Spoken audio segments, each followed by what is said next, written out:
Fourth kind of verb is transitive verb. अच्छा, transitive verb कौन से वर्ब्स होते हैं? इनकी डेफिनेशन है, it requires direct object. Transitive verb requires direct object.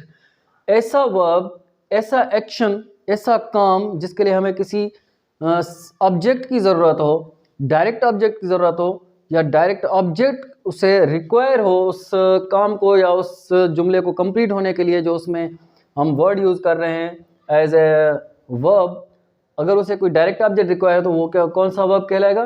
Transitive verb. For example, यहाँ पे मैंने एक एग्जांपल लिखा हुआ है, he caught fish. He caught fish, यहाँ पे वर्ब कौन सा है? Catch, caught. अच्छा, एक कॉट, सब्जेक्ट और object. What has been caught? किस चीज़ को पकड़ा गया? फिश। फिश को पकड़ा गया। तो यहाँ पे डायरेक्ट ऑब्जेक्ट कौन सा हुआ? फिश। उसके अलावा नेक्स्ट हमारा एग्जांपल है, आई किक द बॉल।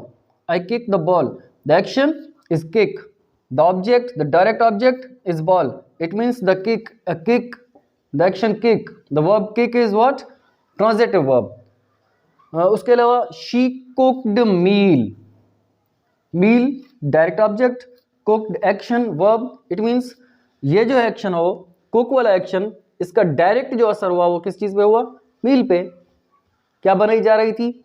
मील, खाना बनाया जा रहा था। It means the cook is transitive verb. I make coffee, direct, इस मेक का जो डायरेक्ट असर है वो कॉफी पे हुआ। I make coffee, it means the direct object is coffee, the verb is transitive verb. He sold a car, it means what has been sold? A car. Car direct object, sold verb, कौन सा verb? Transitive verb, because it required to be completed, and object, direct object, he sold a car। अगर हम यहाँ पे ये जो direct object आ रहे हैं, अगर हम यहाँ पे इनको रिमूव कर दें, फिश को, बॉल को, मील को, या यहाँ पे मैंगोज को, कार को, कॉफ़ी को, तो ये जो सेंटेंसेस होंगे ये सेंटेंसेस इनकम्प्लीट सेंटेंसेस होंगे। For example, he caught, what did he catch? उसने क्या पकड़ा? We don't know. इससे सेंटेंस को कंप्लीट करने के लिए हमें किस चीज की जरूरत होगी? एक ऑब्जेक्ट की। इट मीन्स अगर सेंटेंस किसी ऑब्जेक्ट के बगैर हमें अधूरा नजर आ रहा हो तो वहां पे जो वर्ब यूज किया हुआ है हमने वो ट्रांजिटिव वर्ब है। उस सेंटेंस को कंप्लीट करने के लिए हमें किस चीज की जरूरत पड़ेगी? डायरेक्ट ऑब्जेक्ट की। सो ट्रांजिटिव वर्ब्स में किसी भी सेंटेंस को कंप्लीट होने के लिए डायरेक्ट वर्ब की, डायरेक्ट ऑब्जेक्ट की जरूरत पड़ती है। जैसे कि हमने यहाँ पे कुछ सेंटेंसेस लिखे हुए हैं, she cooked meal, we bought car, I ride a bicycle, उसके अलावा I purchase my mobile, for example. उसके अलावा I write with a pen. उसके अलावा fifth kind of verb is called intransitive verb. जैसे कि हमने लिखा है ट्रांजिटिव वर्ब, तो इसका अपोजिट क्या होगा? Intransitive verb. ट्रांजिटिव वर्ब की मीनिंग होती है, आप एक ट्रांजिट से मीनिंग निकाल लें कि ट्रांसफर, एक्शन को ट्रांसफर करना ऑब्जेक्ट पे। इंट्रांजिटिव वर्ब में क्या होता है? एक्शन ऑब्जेक्ट पे ट्रांसफर नहीं होता, या इंट्रांजिटिव वर्ब में सेंटेंस में जो ऑब्जेक्ट है वो रिक्वायर्ड ही नहीं है, डजंट नीड ऑब्जेक्ट। अगर ऑब्जेक्ट के बगैर हम ये सेंटेंस लिखेंगे इंट्रांजिटिव वर्ब के साथ तो वो भी सेंटेंस हमारा एक कंप्लीट मीनिंग देगा। For example, I came late, he died in 1990, we go to school. उसके अलावा I sleep early,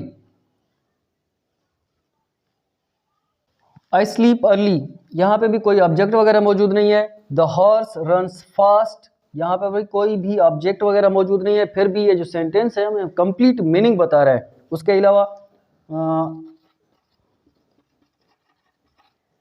we stand up,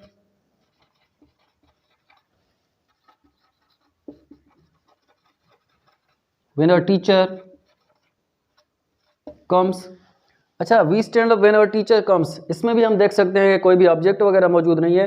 ऐसे सेंटेंस जिसमें हमें किसी ऑब्जेक्ट की ज़रूरत ना हो फिर भी वो सेंटेंस हमें कंप्लीट मीनिंग बताएं, उस सेंटेंस में जो यूज़ हुआ होता है, फॉर एग्जांपल कोई भी वर्ब, उस वर्ब को हम इंट्रांजिटिव वर्ब यूज़ करते हैं। The sixth kind of verb is finite verbs. Finite verbs कौन से होते हैं? Having subject and shows tense. Finite verb जो होता है उस पे सब्जेक्ट उसमें मौजूद होता है और वो जो है किसी टेंस को जाहिर कर रहा होता है। For example we played cricket, यहाँ पे ये जो वर्ब खड़ा हुआ है, यहाँ जो ये वर्ब हमने यूज किया हुआ है, ये कौन सा है? Finite verb.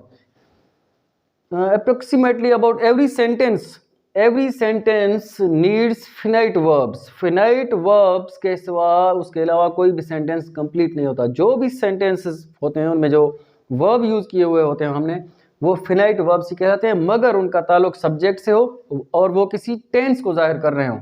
For example we played, ये किसी टेंस को जाहिर कर रहे हैं। प्ले कौन से टेंस को? पास्ट को। We played cricket. They are happy, यहाँ पे फिनाइट वर्ब कौन सा है? और टू बी वर्ब, ये फिनाइट वर्ब होगा। ये कौन से टेंस को जाहिर कर रहा है? और ये प्रेजेंट टेंस को। उसके अलावा the thief escaped again, the thief escaped again, यहाँ पे जो इस्केप लिखा हुआ है हमने, ये भी किसी टेंस को जाहिर कर रहा है, किसी टेंस को शो कर रहा है। कौन से टेंस को? पास्ट को। She is sleeping, she is sleeping, यहाँ पे थोड़ा कंफ्यूजन पैदा हो रहा है। आप भी समझ रहे होंगे कि स्लीपिंग फिनाइट वर्ब है या इज। तो यहाँ पे हम ये देखेंगे कि यहाँ पे जो वर्ब यूज किया हुआ है या दो वर्ब यूज किए हुए हैं हमने, इनमें से टेंस को कौन सा वर्ब जाहिर कर रहा है? टेंस को कौन सा वर्ब शो कर रहा है? तो टेंस को शो कर रहा है is, not sleeping. Is tense को शो कर रहा है। हमारे पास हमारे जो सिस्टम में सिर्फ 3 ही टेंस होते हैं, प्रेजेंट, पास्ट और फ्यूचर। सो यहाँ पे प्रेजेंट टेंस को कौन सी चीज़ जाहिर करी है? इज। सो हमारा फिनाइट वर्ब कौन सा होगा? इज। उसके अलावा for example we wanted to get a job, हमने एक सेंटेंस लिखा है यहाँ पे, we wanted to get a job. यहाँ पे वांटेड और टू गेट, ये भी टू गेट भी वर्ब है और वांटेड भी वर्ब है, मगर यहाँ हम ये थोड़ा डिटरमाइन करने की कोशिश करते हैं कि यहाँ पे जो फिनाइट वर्ब कौन सा होगा? फिनाइट वर्ब कौन सा होगा? Wanted, because to get is not showing us any tense, but the wanted is showing us the tense. Which tense? Past tense. Wanted is showing us the tense past tense. To get is not a finite verb. Infinitive verb हमने पहले सीखा finite verbs, उसके बाद है infinitive verbs. Infinitive verbs कौन से होते हैं? इन्फिनेटिव वर्ब वो होते हैं जिसके साथ हम ये टू यूज करते हैं। For example to run, to wash, to sleep. इनका सेंटेंसेस में यूजेज कैसे होता है? For example we went to play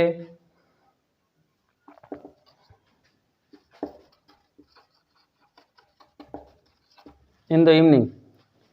यहाँ पे infinitive verb कौन सा हो गया? To play, not went। Went is what? Finite verb, because it shows the tense। The to play doesn't show any tense। To play कौन सा verb हो गया? Infinitive verb। उसके अलावा I want to go to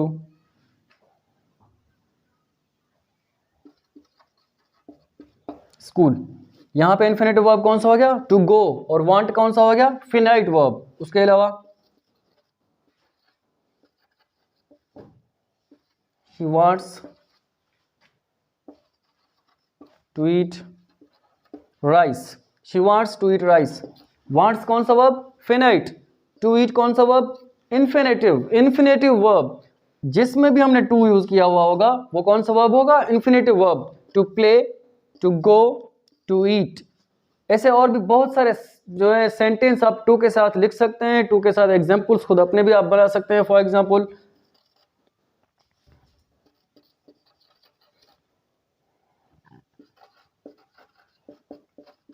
they wanted us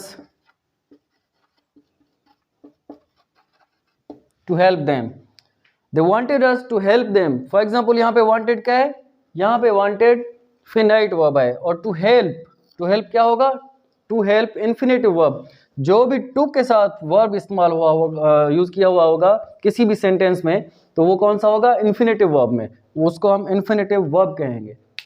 auxiliary verbs कौन से होते हैं? जिसको हम हेल्पिंग वर्ब्स भी कहते हैं। फॉर एग्जांपल जो हमें टेंसेस के बारे में बताते हैं या किसी मॉडल वर्ब के तौर पे भी काम आते हैं, उसमें कौन से होते हैं? Do, for example does. उसके अलावा are, am, is, was, were, can, could, get, will, shall, have, had, need, etc. ऐसे बहुत सारे जो भी वर्ब्स होते हैं जो हमें किसी टेंस के या as a modal verbs use होते हैं उनको हम ऑक्सिलरी वर्ब्स या उनको क्या कहते हैं, हेल्पिंग वर्ब्स। वो सारे हेल्पिंग वर्ब्स कहलाते हैं। और this is the last kind of verb. I hope you have understood very well the kinds of verb.